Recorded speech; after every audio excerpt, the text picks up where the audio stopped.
In the old European folktale, Chicken Little went into a panic and started screaming, "The sky is falling, the sky is falling," to all the animals she could find, warning that the world was coming to an end. In real life today, Representative Alexandria Ocasio-Cortez is panicking and telling us the oceans are rising and the end of the world is near because of climate change. Both warnings of doom and gloom are equally melodramatic and overwrought. Ocasio-Cortez, DNY, who pretends she's an expert on climate, energy and the superiority of her beloved socialism, has been receiving a lot of criticism for her statement last week claiming that because of climate change, Miami may not exist in a few years. AOC appears to claim Miami will be gone in a few years because of climate change, speaking at an NAACP forum to drum up support of her radical multi-trillion-dollar Green New Deal that would bring economic disaster to the U.S., the freshman congresswoman said. More from opinion, what is not realistic is not responding to the crisis, not responding with a solution on the scale of the crisis. Because what's not realistic is Miami not existing in a few years. That's not realistic. So, we need to be realistic about the problem. That's a lot of nots.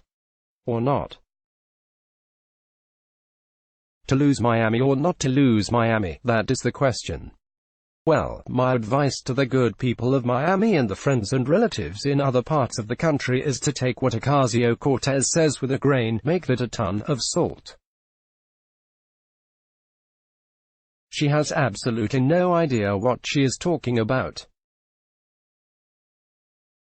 Keep in mind that Ocasio-Cortez said not too long ago that the world would become unlivable in 12 years unless we made massive changes, including some that are scientifically impossible, to all our energy choices and the way we live our lives. When her prediction of the end of the world drew ridicule, she backpedaled and said she was only being sarcastic. Sure she was. Statements like those by Ocasio-Cortez make the climate change crusade looks as hyperbolic and devoid of science as many know it is. Even people without advanced degrees in climatology or geology, like AOC herself, know her absurd statements are demonstrably untrue. A few years is a relatively short period of time, and for her statement to be even remotely true, we would need to see evidence of rising waters every single day. How will Miami, or all coastal cities, succumb to the seas? Will it be a slow encroachment, a constant rise of tides that every day inch higher and higher? Because if that's the case, the locals should be able to observe tomorrow, or next week, something measurably different in the coastal surroundings than they do today. Or will Miami be flooded like it was in the movie, The Day After Tomorrow, in which a giant wave washes over the city? If this happens, where would the wave originate? It must be from the melting ice caps, something we hear about constantly, right? Don't bet on it. It's been 10 years since former Vice President Al Gore said on this video, some of the models suggest that there is a 75% chance that the entire North Polar ice cap, during some of the summer months, could be completely ice-free within the next 5 to 7 years. Earlier this month, a group of climate change activists en route to document the vanishing ice needed to be rescued halfway between the North Pole and Norway. The boat, the Malmo, got stuck in ice. There is another way to create such giant waves. King Triton can generate them. For those of you not familiar with His Majesty, he is the king of the seas in the Disney cartoon, The Little Mermaid. The cartoon came out in 1989, the same year Ocasio-Cortez was born. Perhaps the congresswoman can subpoena King Triton to testify before Congress. According to Ocasio-Cortez, and many other Democrats, including some presidential candidates, climate change is the most important issue facing us today, and no sacrifice is too great and no program too costly to fight it. It is the equivalent of an earlier generation's fight in World War II, or maybe even bigger. I have to disagree. Last year in America, more than 70,000 people died of opioid overdoses. Every night more than 500,000 homeless people sleep on our nation's streets. Each day 20 of our military veterans and active duty military service members commit suicide on average, maybe one of them while you are reading this.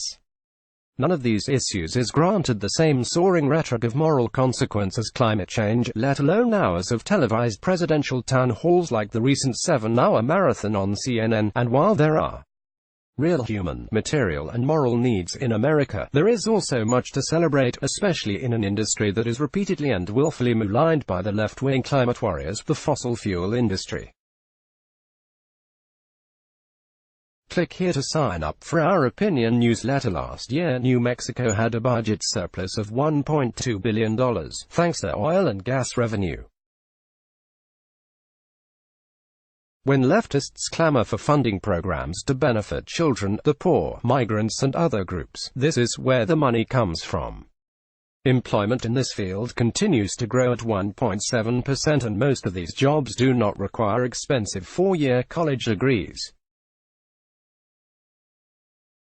All this while carbon dioxide emissions, the very pollutants that give climate activists nightmares, continue to decrease. I don't see anyone applauding this. Saying Miami will be gone in a few years is a silly comment that deserves criticism. But more so, the effort to brand climate change a moral crisis worthy of bankrupting our economy and eliminating the jobs of millions of Americans needs to stop. Click here to get the Fox News app. The fossil fuel industry is not America's enemy, and political leaders like AOC should either temper their words or reject the very oil, gas, coal, electricity, plastic, and inexpensive food and material goods that make Help America the greatest place on earth.